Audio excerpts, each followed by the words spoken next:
உண்மையாகவே முப்படை வீரர்கள் இனபத பேதமின்றி எதிர்க்கட்சி உறுப்பினர்களை கூட காப்பாற்றி இருக்கிறார்கள். நான் ஒன்றை கூறுகிறோம், அந்த மழை நேரங்களின் கூட உயிரிழந்தவர்களை நினைவு கூற யாழ்ப்பாணத்திற்கு வந்துவிட்டு திரும்பி அவரது குடும்ப மழையில் வெள்ளத்தில் பாதிக்கப்படும் என்று குடும்ப உறவுகளுக்கு தான் தெரியும். அந்த உணர்வு இன்றைய இந்த பார்லமெண்ட் உறுப்பினர் தெரிகிறது. கொழும்பில் இருக்கும் ஒரு குடும்ப தங்கள் வீடு வெள்ளத்தில் பாதிக்கப்படுவது என்று மக்களை கைவிட்டு விட்டு கொழும்புக்கு வந்து அதிசொகுசு வீட்டில் புலம்பெயர் தேச காசில் இருந்து அதிசொகுசு வீட்டில் மாடியில் நின்று அவர் நிம்மதியாக இருக்கின்றார். அதை நான் வீடியோவாக பார்க்கிறேன். அவர் யாருக்கு நன்றி செய்ய வேண்டும் என்றால் புலம்பெயர் தேச உறவுகளுக்கு அவர் நன்றி சொல்ல வேண்டும். அந்த மாடி வீட்டில் இருப்பதற்கு நான் நினைக்கிறேன் இந்த பார்லமெண்ட் உறுப்பினர் இல்லை என்றால் அந்த மாடி வீட்டில் அவர் இருந்திருக்க மாட்டார். அந்த சாவச்சேரி ஹாஸ்பிட்டலின் ஊடாக பார்லமெண்டம் வந்தவர் இன்று வரை அந்த மக்களுக்கு எந்த உதவியும் அங்கே செல்லவில்லை. செல்லாதவர் தான் சொல்லுகிறார் யாழ்ப்பாணத்தில் எந்த பாதிப்பும் இல்லை என்று. யாழ்ப்பாண மக்களின் வாக்குகளை பெற்றுவிட்டு இங்கு யாழ்ப்பாண மக்களை தூட்டி திரிகிறார், கேவலப்படுத்தி திரிகிறார். இது எதிர்க்கட்சிகளின் சூழ்ச்சியோ அஜெண்டாவோ தெரியவில்லை. அதை உணர்வார் வெகு விரைவில் எதிர்வரும் காலத்தில்.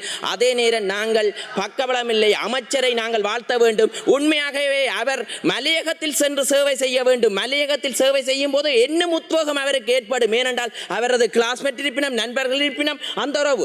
அந்த வகையில் நாங்கள் அமைச்சரவர்களை கடவுளாகவும் அதே நேரம் அவரை ஒரு அப்பாசானத்திலிருந்து நாங்கள் நினைக்கின்றோம். யாழ்ப்பாண மக்களில் தனிப்பட்ட அபிப்பிராயத்தை வைத்து யாழ்ப்பாண மக்கள் அங்கே சென்று செல்கிறார். ஒரு சிலர் அரசியல் நோக்கத்துக்காக உடுப்புகளை கேலி செய்கிறார்கள். ஒரு உடுப்பு கூட இல்லாமல் அங்கே வந்திருந்தவர் அங்கே இருக்கும் உடுப்புகளைத்தான் போட்டு தெரிந்திருக்கிறார். இந்த வகையில் நாங்கள் உணவுப் பொருட்களை புலம்பெயர் தேசத்தில் இருந்து கூட பலர் உதவி செய்திருந்தார்கள். உணவுப் பொருட்களாக கட்சிக்காரர்களை தந்திருந்தார்கள்.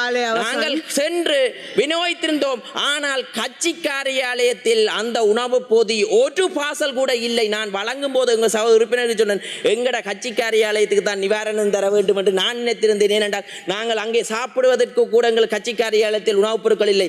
நாங்கள் மக்களின் பணத்தை ஒரு சதத்தை ஏனும் வீண்விரியம் செய்யவில்லை. மக்களுக்கு வந்த நிதியை மக்களுக்கு கொடுக்க. அந்த வகையில் ஜனாதிபதி அவர்கள் புலம்பெயர் தேசத்தில் இருந்து பலர் நிதிகளை ஒதுக்கி இருக்கிறார்கள், போடுகிறார்கள். அதை கூட எமது கட்சிக்கு வேண்டவில்லை.